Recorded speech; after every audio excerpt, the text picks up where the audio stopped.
1992년 미국 대선은 제41대 대통령이자 공화당 후보였던 H.W. 부시와 혜성처럼 등장한 아칸소 주지사 출신의 민주당 후보 빌 클린턴이 맞붙은 아주 흥미로운 경선이었습니다.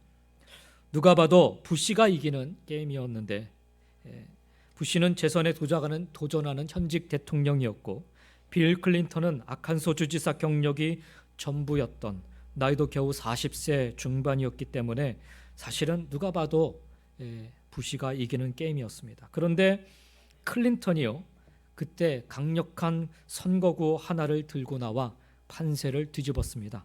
그것은 바로 바보야, 문제는 경제다 라는 구호였습니다. 그 당시 인플레이션으로 인해서 미국 경제가 흔들리고 있었고 사람들은 경제에 대한 불안 심리로 두려워하고 있었습니다. 그런데도 부시 대통령은 이라크 전쟁 승리로 낙관하고 있었던 그런 상황이었습니다. 그때 상황을 정확히 파악한 클린턴은 그래서 아주 도발적인 선거 전략을 내세웠던 것입니다. 그 당시 신문 그리고 TV마다 바보야, 문제는 경제야 라는 선거 문구가 사용되었고 선거 요새마다 클린턴은 이 문장을 외치곤 하였습니다. 결국 H.W. 부시는 재선에 실패했고 워싱턴 정치 중앙 무대에 경험이 전무했던 아칸소 출신의 시골 촌뜨기 젊은 새내기 정치인이 일약 스타가 되어서 대통령에 당선이 되었습니다. 30년이 지난 지금도 그 당시 사용된 이 선거 문구는 종종 사용되고 있습니다. 문제의 본질을 제대로 파악하고 있는가를 묻고 있는 그런 질문인 셈입니다. 오늘 우리가 읽은 말씀 속의 이 사건도요, 예루살렘 공동체가 출발하면서 복음의 증인으로서 예루살렘 사회에 아주 강력한 영향력을 끼쳤던 사건 중에 하나였습니다. 기적의 사건이죠. 사람들은 그래서 이 사건을 통해서 사도들을 기적을 일으키는 아주 신비한 사람들로 인식하기 시작했습니다. 실제 그 당시 유대 사회가 보인 1차적인 반응도 어떻게 해서 이런 기적이 일어났는가에 주목하는 그런 모양새였습니다. 그래서 우리도 이 사건을 날 때부터 걷지 못하던 어떤 사람이 사도들의 능력으로 치유되고 회복된 기적의 사건으로만 이해하려고 합니다. 그런데 문제는 경제야 라고 외쳤던 빌 클린턴의 말처럼 사실 이 사건은 기적 그 자체가 중요한 사안은 아닙니다. 왜냐하면 이 이후에 벌어지는 사건의 전개들을 보면 이 사람이 치유되고 회복되는 일에 초점이 맞춰져 있지 않고 사도들의 그 계속되는 복음 증거에 초점이 맞춰져 진행이 되고 있기 때문에 그렇습니다. 그래서 오늘 우리는 본문 속에 날 때부터 걷지 못하던 성전 미문에서 구걸하던 한 사람이 일어나 걷게 된 이 사건을 기적이라는 프레임에서 벗어나서 이 속에 담긴 훨씬 더 깊은 의미를 함께 찾아보려고 합니다. 기적보다 더 중요한 것, 그것을 오늘 이 사건을 함께 상고해 보면서 여러분과 함께 발견해 보기를 원합니다. 우리는 오늘 본문 속에서도 아주 불행한 인생을 살아가고 있는 한 사람을 만나게 됩니다. 오늘 본문의 배경을 조금 말씀드리면 시간은 제9시, 장소는 성전 앞입니다. 1절에 그러죠. 제9시 기도 시간에 베드로와 요한이 성전에 올라갈세라고 합니다. 여기서 제9시란 오늘날의 시간으로 바꿔 얘기하면 오후 3시 정도 됩니다. 경건한 유대인들은 아침 9시, 낮 12시, 오후 3시 이렇게 하루 3번씩 예루살렘 성전을 찾아 기도하였습니다. 모슬렘들은요 하루에 5번 기도합니다. 유대인들보다 훨씬 더 많이 기도하죠. 그만큼 자신들은 알라 하나님을 그렇게 열심히 섬긴다 그렇게 얘기하고 있는 거예요. 유대인들은 세 날의 기준을 우리는 해가 뜨는 것으로부터 하루가 시작된다고 얘기하지만 유대인들은 그렇지 않았어요. 해가 뜨는 시각이 아니라 해가 지는 시각에 세 날의 기준을 두었으므로 오후 3시라고 한다면 해가 지기 전 그날의 마지막 기도 시간이었던 것입니다. 베드로와 요한이 유대인의 그 마지막 기도 시간에 맞추어서 성전을 찾았다라는 것은 계속 이어지는 사도행전의 내용을 보건대 그곳에 모인 유대인들에게 복음을 전하기 위함이었음을 알 수 있습니다. 2절 말씀을 보시면 나면서 못 걷게 된 이를 사람들이 메고 오니 이는 성전에 들어가는 사람들에게 구걸하기 위하여 날마다 미문이라는 성전문에 두는 자라라고 적혀 있습니다. 그날 베드로와 요한은 예루살렘 성전의 문들 가운데 니카노르라고 부르는 문을 이용하고 있습니다. 사람들은 그 문을 가리켜서 미문이라고 불렀습니다. 예루살렘 성전의 문들 가운데 그 문이 가장 아름다웠기 때문에 그렇습니다. 그 문이 금으로 도금이 되어 있었고요. 그래서 석양이 지는, 해가 이렇게 지는 그 순간에 그 빛이 빛 반사가 돼서 아주 아름다운 그런 모습을 띄었다고 합니다. 그래서 사람들이 미문, 아름다울 미자를 붙여서 우리 한글 성경에서는 미문이라 그렇게 부르고 있는 것입니다. 생전에 그 문을 직접 목격한 역사가였던 요세푸스 기록에 의하면 그 높이가 23m에 달하는 아주 큰 그런 문이었다고 합니다. 아름다울 뿐만 아니라 금과 은을 입힌 황동으로 만들어진 이중문이어서 웅장하고 장엄하기 그지없었다고 합니다. 바로 그 아름다운 미문 앞에 태어날 때부터 걷지 못하던 구걸하는 한 사람이 앉아 있었습니다. 그가 그곳을 구걸하는 장소로 택한 것은 그 미문은 성전 밖에서, 즉 이방인의 뜰에서 성전 안 첫 장소인 여인의 뜰로 통하는 출입구이기에 평소에도 통행인이 가장 많았기 때문이었습니다. 사도행전 4장 22절에 보면 이 구걸하던 사람의 나이가 약 한 40살 정도, 40살 정도가 되었음을 밝혀주고 있습니다. 날 때부터 걷지 못하던 장애를 갖고 태어난 그가 매일 그곳에 나와 있을 수 있었던 것은 날이면 날마다 그를 메어다가 그곳에 두는 사람들이 있었기 때문입니다. 그들이 이 사람을 소위 말하면 앵벌이 도구로 삼아 자기 이득을 취하는 불량배들이었는지 아니면 이 사람의 가족이었는지는 알 길이 없습니다. 분명한 것은 그들은 걷지 못하는 이 사람을 성전 안으로 데리고 가서 하나님을 경배하게 한 것이 아니라 단지 그 성전 문 앞, 미문 앞에서 구걸하게 했다라는 점입니다. 유대인들에게 있어서 성전은 삶의 시발점인 동시에 목적지일 정도로 유대인과 성전을 분리하여 생각하는 것 자체가 불가능할 정도입니다. 그러나 날 때부터 이 장애를 갖고 태어난 이 사람은 생명과도 같은 그 성전 속으로 들어갈 수 없었습니다. 사람들이 그를 미문 앞에 내려다 놓고 구걸하게만 했을 뿐 누구도 그를 성전 안으로 데려다 주려 하지 않았기 때문입니다. 결국 자력으로 성전 안으로 들어갈 수 없었던 선천적 장애를 갖고 있었던 이 구걸하던 사람은 태어난 이래 근 40년 동안 성전 미문 앞 그 이상을 넘어가 본 적이 없었습니다. 넘어갈 수 없었습니다.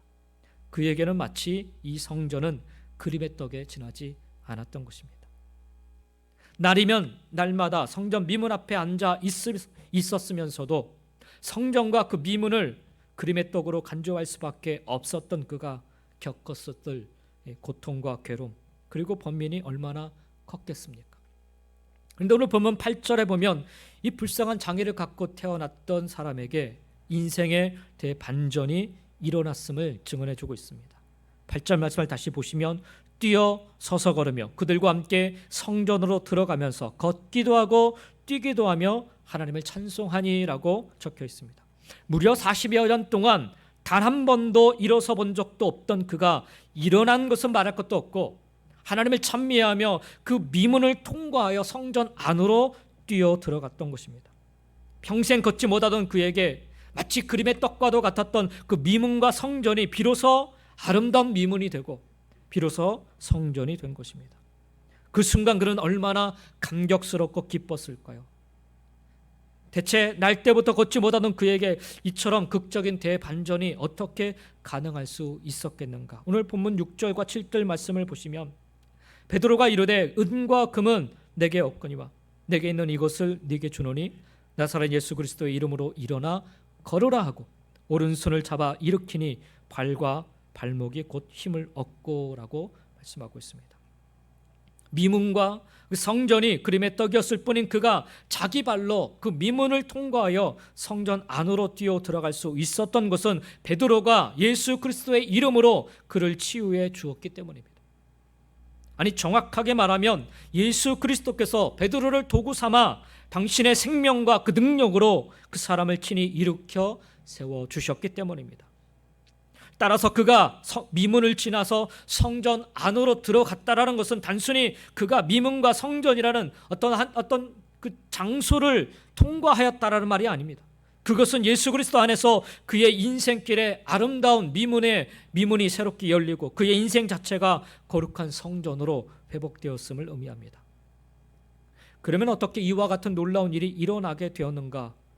그날에 일어난 이 기적의 순간들을 따라가 보면서 이 기적 속에 담긴 더 깊은 의미들, 우리가 발견하고 우리의 신앙 속에 회복해야 할 기적보다 더 중요한 것들은 무엇인지 세 가지로 오늘 말씀을 통해 좀 살펴보겠습니다. 첫 번째로 멈추어 서야 된다라는 것. 3절 말씀해 보니까 그가 베드로와 요한이 성전에 들어가려 함을 보고 구걸하거늘이라고 말씀하고 있어요. 민문 앞에 앉아있던 이 거리는 베드로와 요한을 보자 그들에게 적선을 요청하였습니다. 그가 이 구걸하던 사람이 자기 앞을 지나는 사람이 베드로와 요한임을 알았기 때문이었구나. 자기 앞에 나타난 사람이 베드로와 요한이었기 때문에 구걸한 것이 아닙니다. 그는 자기 앞을 지나는 사람이 누구인지는 전혀 개의치 않는 사람이었어요. 40년 동안 사람의 모습이 보이기만 하면 그냥 기계적으로 고개를 숙이고 구걸하던 사람이었어요. 따라서 지난 세월 동안 그의 앞을 지나갔을 그 수많은 사람들 중에 절대 다수는 그의 구걸을 외면하였을지도 모릅니다. 그도 그럴 것이 사람들이 기도하기 위해 매일 성전을 찾을 때마다 언제나 똑같은 자리에서 언제나 똑같은 사람이 구걸하고 있으니, 걷지 못하는 이 장애를 갖고 있는 사람이 똑같이 구걸하고 있으니 대부분의 사람들이 그냥 지나쳤을 것임이 불을 보듯 뻔합니다. 그러나 그날 베드로와 요한은 달랐습니다. 4절 말씀을 보십시오. 베드로가 요한과 더불어 주목하여 이르되 우리를 보라 하니라고 말씀합니다. 베드로와 요한은 이 장애를 갖고 있던 이 거린의 무의미함, 어찌 보면 단지 습관적인 뿐인 그런 구걸을 그냥 지나치지 않고 있습니다. 그들은 걷지 못하는 이 거린을 보고 그 앞에 멈추어 섰습니다. 그리고 예수 그리스도의 이름으로 그에게 손을 내밀므로 그가 일어나게 되었습니다. 베드로와 요한의 멈춤, 이것이 바로 오늘의 중요한 포인트입니다. 그들이 걷지 못하던 이 사람 앞에서 멈추지 않았던들 주님께서 그들을 도구 삼아 성전 미문 앞에 앉아서 성전과 미문을 그림의 떡으로 간주할 수밖에 없었던 이 한 불쌍한 인간을 일으켜 세우는 생명의 역사는 결코 일어나지 않았을 것입니다. 생명의 역사는 멈춤으로부터 시작된다는 것이 오늘 본문이 우리에게 던져주고 있는 첫 번째 교훈입니다. 사랑은 멈춤입니다. 어린아이가 울 때 엄마가 하던 모든 일을 멈추고 어린아이를 향하는 것은 그 아이를 사랑하기 때문입니다. 어린아이가 다급하게 우는데도 곁에 있는 여인이 하던 일을 도무지 멈추려 하지 않는다면 그 여자는 그 아이의 엄마가 아님이 분명합니다. 남이죠. 사랑하면 그 사랑은 반드시 멈춤으로 나타나기 마련입니다. 하나님은 사랑이시고 사랑이신 하나님께서는 우리 인간을 사랑하십니다. 그 하나님의 사랑이 구체적으로 마태복음 1장 23절에 보니까 이 땅에 오신 예수님으로 표현되고 있습니다. 마태복음 1장 23절에 보니까 임마누엘이라 표현합니다. 임마누엘이란 하나님께서 우리와 함께 계시다라는 뜻입니다. 2000년 전 인간의 모습으로 오셨던 예수님이 우리와 함께 하시기 위해 이 땅에 강림하신 하나님이셨습니다. 즉 인간을 사랑하시는 하나님께서 하나님이 시기를 멈추시고 인간이 되어 이 땅에 오셔 인간을 구원하기 위한 제물이 되어 주신 것입니다. 하나님의 그 자기 멈춤으로 인해 우리가 구원받았을 뿐만 아니라 그림의 떡일 수밖에 없었던 하나님의 나라가 우리에게 임한 것입니다. 인간을 사랑하시는 하나님의 그 자기 멈춤이 없었던들 우리는 성전 미문 앞에 평생 걷지 못하던 이 거지처럼 영혼을 사모하면서도 영혼과는 전혀 무관한 불쌍한 영적 거지로 비참하게 살아가고 있었을 것입니다. 그날 하나님은 이 성전 미문에 앉아 구걸하던 이 사람 앞에 멈추셨습니다. 그날 베드로와 요한과 함께 하셨던 성령님은 그들의 마음을 주관하셔서 이 성전 미문에 앉아서 구걸하던 이 한 사람 앞에 멈추게 하셨습니다. 그 영혼을 사랑하시어 멈추신 하나님의 마음을 깨달은 베드로와 요한은 이 사람을 결코 그냥 지나칠 수 없었던 것입니다. 그래서 그들은 아무 의미도 없이 그저 기계적으로 구걸하는 이 거린 앞에 예수 그리스도의 이름으로 멈추고 그들의 멈춤을 통로로 삼아 주님께서 친히 이 걷지 못하던 거린을 일으켜 세우신 것입니다. 아니 주님은 베드로와 요한과 함께 하시며 그 걸음을 멈추시고 이 한 영혼을 잡아 일으켜 세워 주셨습니다. 오늘도 우리 주님은 여러분 앞을 그냥 지나치지 않으시고 멈추어 서서 여러분의 손을 잡아 일으켜 세워 주시는 분이십니다. 끊임없이 무언가를 갈망하고 갈구하는 여러분 인생 앞에 오늘도 멈추어 서시는 우리 주님 꼭 만나시기를 간절히 축원드립니다. 주님의 멈추심으로 여러분의 인생 또한 다시금 일어나는 축복이 함께 하시기를 주의 이름으로 간절히 축원드립니다. 그리고 여러분의 멈춤 속에 또 다른 한 영혼이 일어나 걷게 되는 그 생명의 역사가 나타나기를 주의 이름으로 간절히 축원드립니다. 오늘도 성령께서 이끄시는 대로 순종하시기 바랍니다.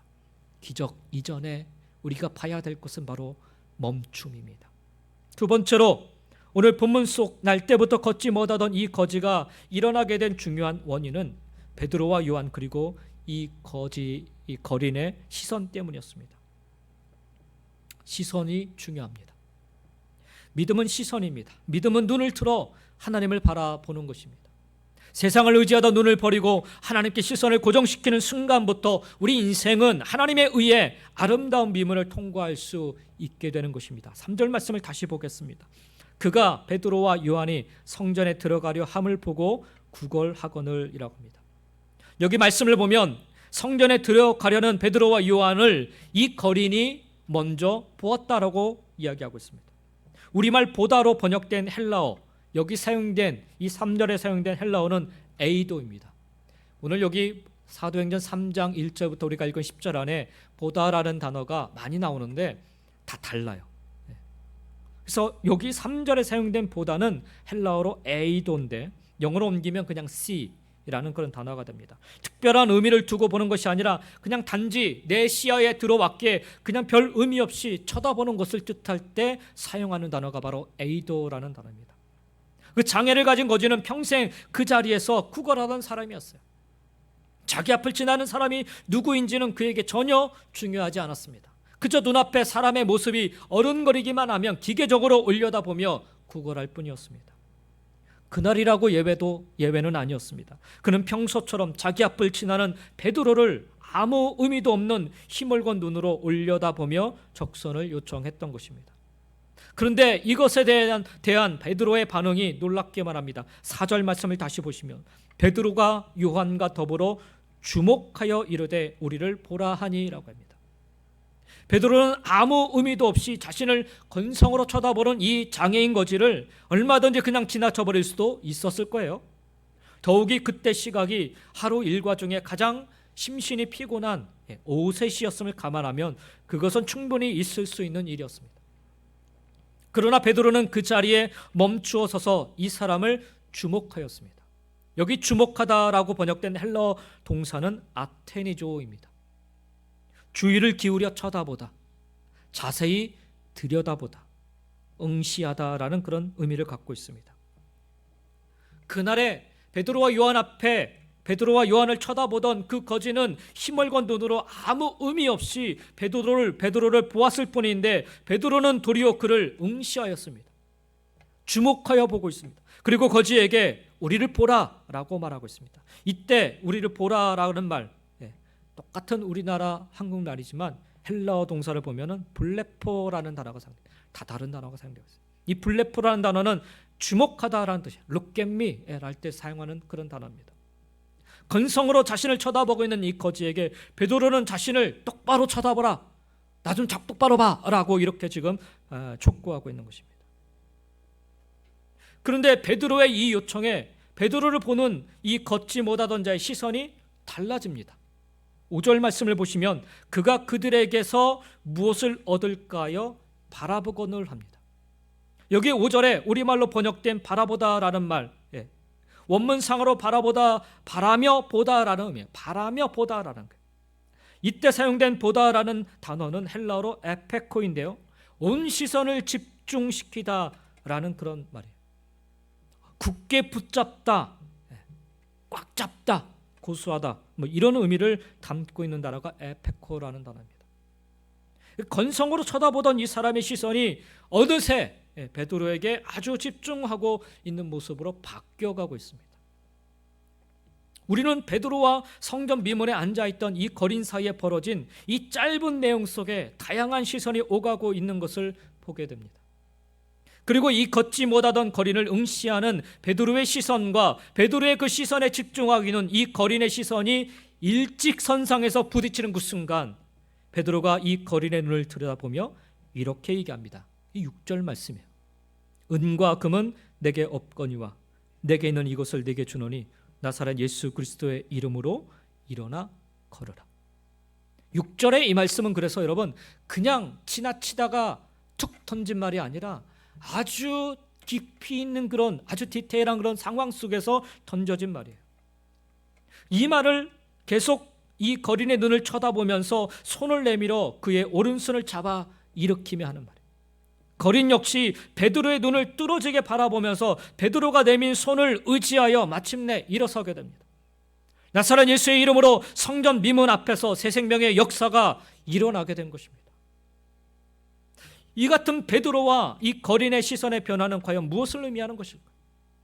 그 거린은 이미 알려진 바와 같이 날 때부터 걷지 못하던 불행한 아주 비천한 인생을 살던 그런 사람이었습니다. 베드로라고 특별하거나 대단한 인물인 것은 전혀 아니었습니다. 갈릴리 어부 출신인 베드로 역시 보잘것없고 미천한 인간에게는 마찬가지였습니다. 그런데 베드로는 어떻게 이 거린을 보면서 보잘것없는 자신에게 주목할 것을 촉구하였을까요? 또 그 거린이 베드로에게 시선을 집중했을 때 이 놀라운 생명의 역사가 어떻게 일어날 수 있었겠습니까?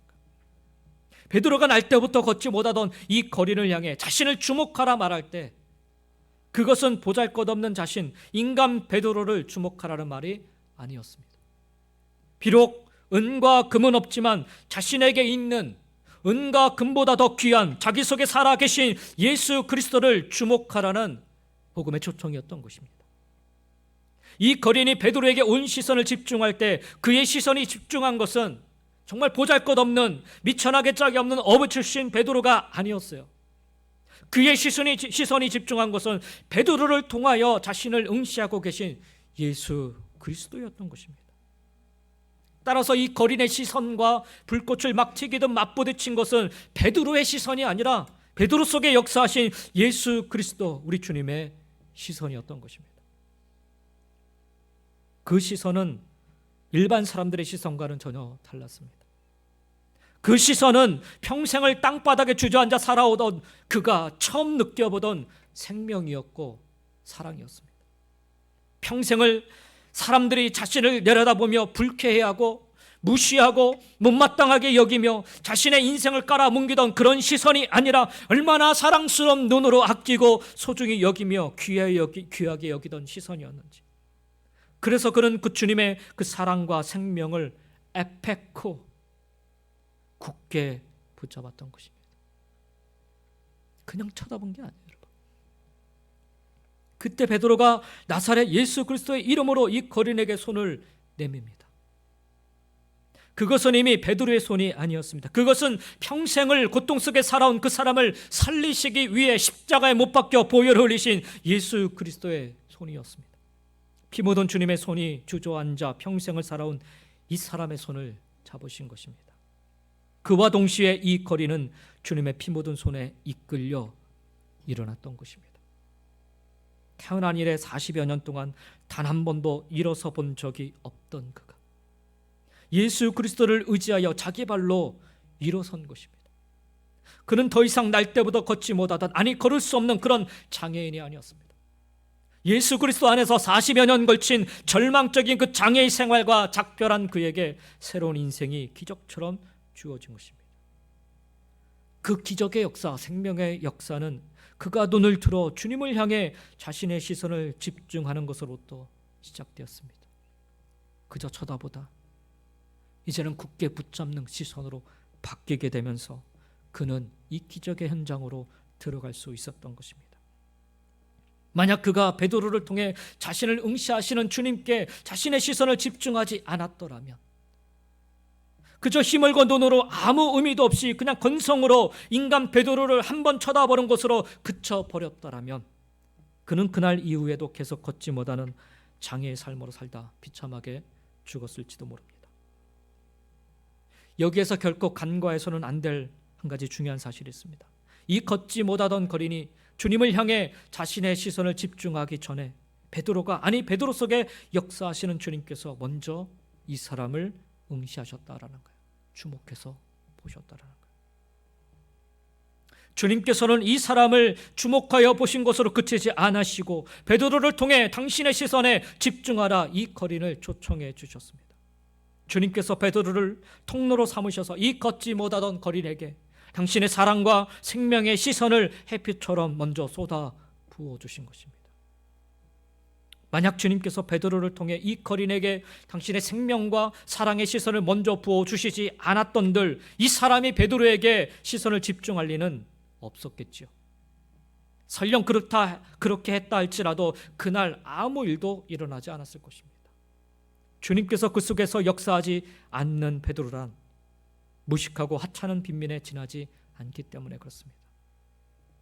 그러므로 믿음은 나를 향한 주님의 시선에 굳게 붙잡는 시선으로 응답하는 것이라 말할 수가 있습니다. 하나님의 시선과 우리 인간의 시선이 맞부딪히는 곳에 하나님의 의한 새 생명의 역사가 일어나게 되는 줄 믿습니다. 중요한 사실은 그날 성전 미문에 앉아 평생 구걸마다던 자가 눈을 들어 자신을 향한 주님의 시선에 응답함으로 그가 평생 그 앞에 앉아 구걸하던 그 성전 미문이 그에게는 문자 그대로 정말 아름다운 미문이 되었다라는 거예요. 평생을 잊지 못할 아름다운 장소가 된 것입니다. 사람들은 그를 메우다가 성전 미문 앞에다 내버려 두었지 단 한 번도 그를 성전 안으로 메고 들어가 예배토록 하지 않았습니다. 결국 자력으로는 미문을 통과할 수 없었던 이 사람의 그 미문은 결코 아름다운 미문일 수가 없었어요. 남들은 아름답다라고 했지만 어쩌면 그에게는 평생 수치와 치욕과 고통의 기억으로만 남을 그런 장소였을 것입니다. 그 문이 아무리 아름답다 할지라도 그 앞에서 구걸할 수밖에 없는 걷지 못하던 이 거린에게 그 문은 절망의 문이었고 고통의 문이었고 눈물의 문일 따름이었습니다. 그런데 그가 눈을 들어 예수 그리스도의 시선에 응답함으로 예수 그리스도에 의해 일어난 직후에 그가 맨 처음으로 한 일은 그토록 들어가 보기를 열명하였던 성전 안으로 하나님을 찬양하며 뛰어 들어간 것입니다. 절망과 눈물의 문이었던 그 미문을 그가 자기 발로 통과하였다는 것은 그리스도 안에서 그의 앞에 새롭고도 아름다운 인생의 문이 활짝 열린 것을 의미하는 것입니다. 우리도 마찬가지입니다, 여러분. 우리의 눈을 들어 우리를 응시하고 계시는 하나님과 시선이 마주치는 것으로부터 이 거린과 같이 비춰난 우리 인생은 비로소 아름다운 미문을 통과할 수 있는 것입니다. 인생의 진정한 아름다움은 그 순간부터 펼쳐집니다. 주일에 와서 우리가 이 성전 안에 들어와서 우리 예배당에 와서 우리가 예배를 드리지만 과연 우리는 이날에 이렇게 뛰며 즐거워하며 드린 이 거린이 드렸던 그런 예배를 우리가 그 감격 속에 드리고 있는가? 여전히 우리는 이곳에 와서 고통을 느끼며 절망을 느끼며 그렇게 앉았다 떠나가는 인생인 것은 아닌지. 하나님과 우리의 시선이 마주쳐야 됩니다. 그래야 우리 예배당 안에 들어와서 예배드리는 이 순간에 감격이고 기쁨이고 감사가 되는 것입니다. 예수님께서는 땅에서부터 시선을 떼지 못하는 우리 인간들을 향해 눈을 들어 공중의 새를 볼 것을 말씀하시잖아요. 단순히 하늘을 날아가는 새를 감상하란 말이 아니죠. 심지도 않고 거두지도 않고 창고에 들이지도 않는 그 새들을 친히 먹이시고 기르시고 보호하시고 책임져 주시는 하나님을 보라는 거예요. 그 하나님과 시선을 마주치라는 거죠. 그 하나님이 바로 우리 아버지이심을 깨달으라는 말입니다. 그 하나님 아버지와 시선을 맞추라는 말이죠. 사랑하는 성도 여러분, 우리 주님과 오늘도 시선을 마주치시며 살아가시기 바랍니다. 주님과 눈이 마주치면 우리는 살아날 수 있습니다. 어제나 오늘이나 동일하게 손잡아 주시고 이렇게 세워주시는 하나님의 능력이 함께 하시기 때문입니다. 그리고 또한 여러분의 시선이 오늘도 이 베드로와 요한처럼 하나님의 시선의 통로가 될 수 있기를 간절히 축원드립니다. 그리하여 생명의 역사를 나누고 증거하며 살아가시기를 예수님의 이름으로 간절히 축원드립니다. 끝으로 한 가지 더. 그날의 성전 미문에 앉아 구걸하던 이 거린이 일어나 걸을 수 있었던 중요한 이유가 있습니다. 6절의 말씀을 다시 보겠습니다. 은과 금은 내게 없거니와 내게 있는 이것을 내게 주노니 나사렛 예수 그리스도의 이름으로 일어나 걸으라 라고 말씀합니다. 사실 그날 걷지 못하던 이 거린이 베드로에게 구걸한 것은 돈이었어요. 돈. 평생 거지였던 그가 베드로와 요한에게 무슨 큰 돈을 기대했겠습니까? 사실 그가 원한 것은 그냥 동전 한두 개 지나지 않았을 것입니다. 만약 그날 베드로와 요한이 이 거린에게 그가 요구한 동전 한두 개 주는 것으로 그쳤더라면 어떻게 되었을까요? 그날 베드로와 요한의 주머니가 두둑해서 거지가 상상치도 못했던 금화 한 개를 던져주며 인심을 썼더라면 어떻게 되었겠습니까? 말할 것도 없이 이 거린은 감격하며 감사했을 것입니다. 그리고 뜻밖의 횡재한 이 금화로 오랜만에 진수성찬으로 포식했을지도 모릅니다. 그러나 그 이후에 어떻게 되었을까요?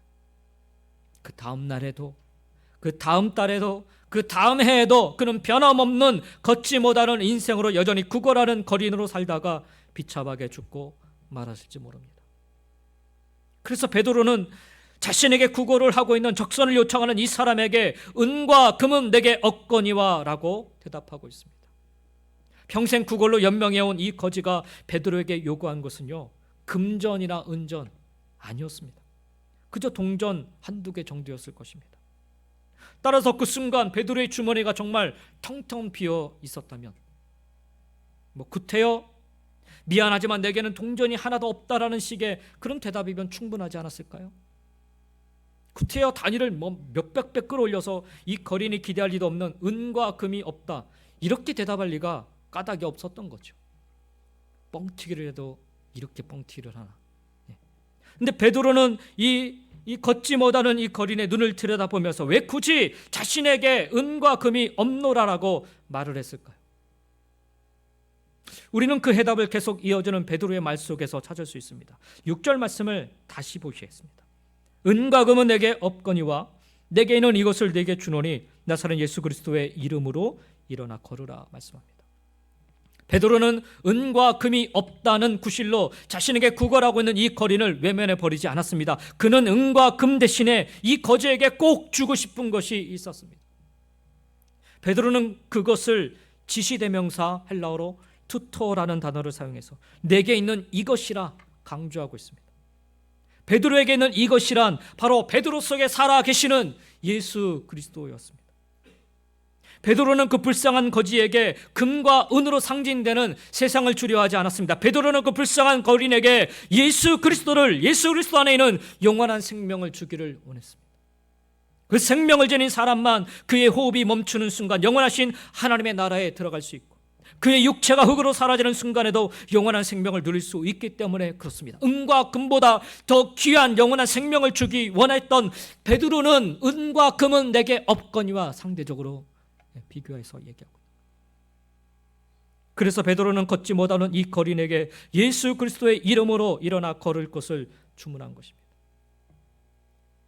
사실 정확한 번역은요, 헬라어 원문에 의하면 예수 그리스도의 이름으로가 아니라 예수 그리스도의 이름 안에서입니다. In Christ. 따라서 베드로는 지금 예수 그리스도의 이름 안에서 일어나 걸으라 라고 말하고 있는 것입니다.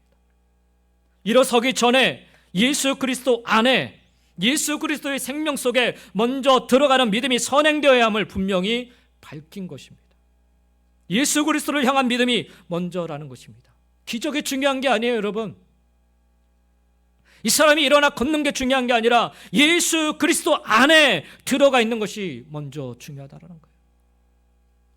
예수 그리스도의 생명 안에 들어가기만 하면, 예수 그리스도의 생명 안에 거하기만 하면 아무리 뒤틀린 생명일지라도 새롭게 소생될 뿐만 아니라 코끝에서 호흡이 멈는 순간 거대한 무덤인 이 세상을 넘어설 수 있기 때문에 그렇습니다. 이 복음을 먼저 전한 뒤에 베드로는 손을 내밀어 걷지 못하던 그 사람의 오른손을 붙잡았고 그와 동시에 그 사람이 일어섰던 것입니다. 태어날 때부터 뒤틀렸던 그의 생명이 치유받고 회복되는 순간이었습니다. 기적이 그냥 일어난 게 아니에요, 여러분. 이 믿음이 먼저 그 안에 일어났다는 거예요. 이 거린이 예수 그리스도 안에 먼저 들어가는 믿음의 역사가 먼저 일어났다라는 거예요. 그 놀라운 생명의 역사는 베드로의 요청에 따라 평생을 걷지 못하던 거린이 믿음으로 예수 그리스도의 생명을 먼저 받아들인 결과였음을 우리는 말씀을 통해 깨닫게 됩니다. 이것이 베드로가 겨우 동전 한두 개를 구걸하는 이 거린에게 단위를 높여도 한참 높여서 은과 금은 내게 없거니와 라고 대답한 진정한 이유인 것입니다.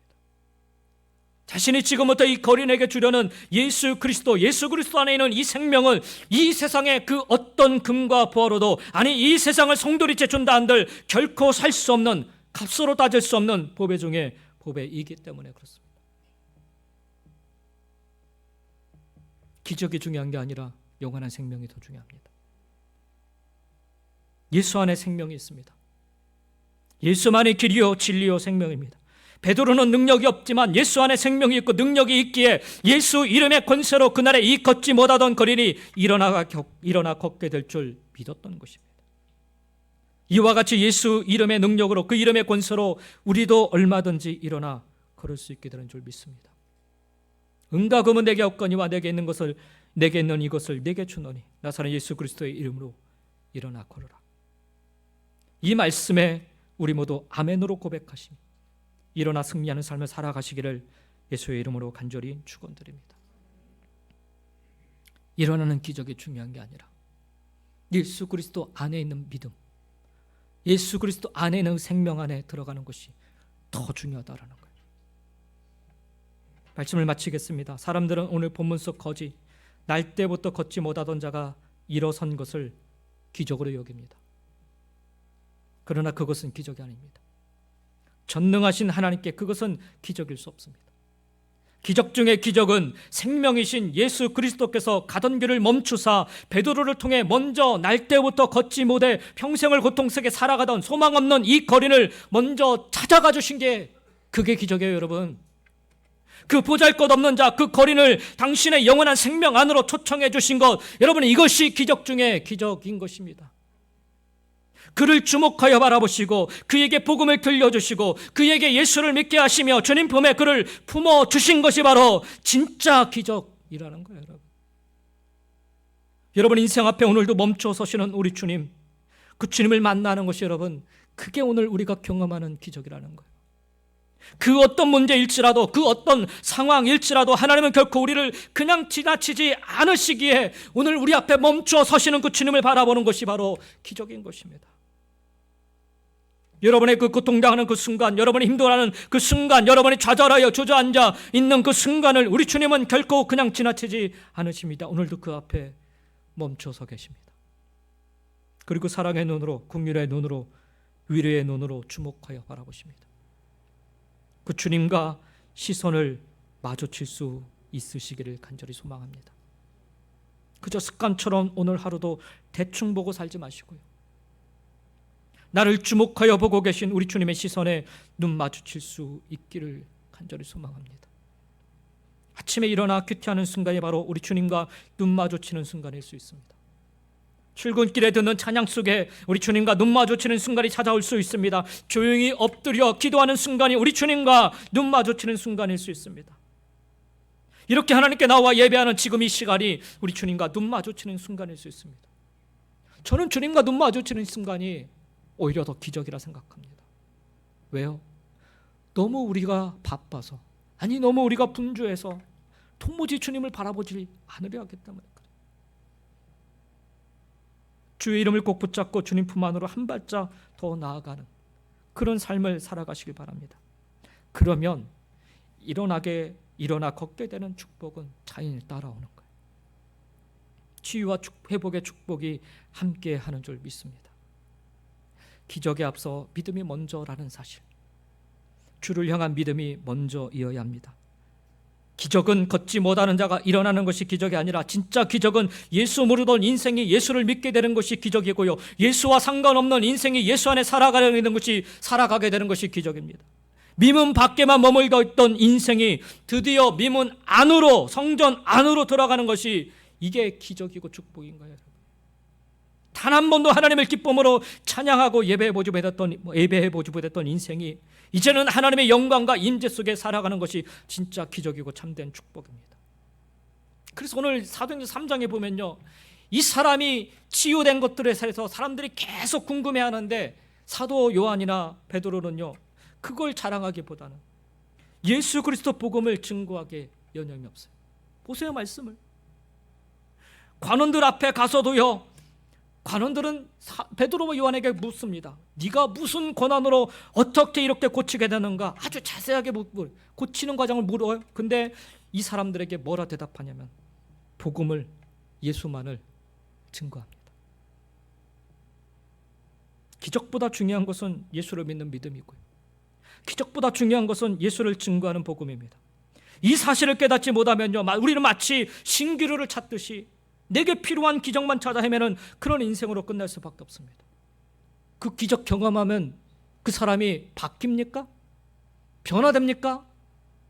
그렇잖아요, 여러분.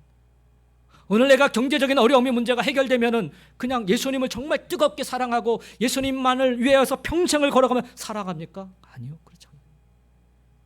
제가 경험한 바로는 그렇지 않습니다. 예수를 믿는 믿음 안에 거한 사람이 끝까지 예수님 쫓아 살아가더라고요. 내게 필요한 기적을 찾아 헤매는 인생이 아니라 기적보다 더 소중한 믿음을 깨달으시고 기적보다 더 중요한 복음을 붙잡으시고 증거하며 살아가시는 저와 여러분 모두가 다 되시기를 예수님의 이름으로 간절히 축원드립니다. 기도하시겠습니다.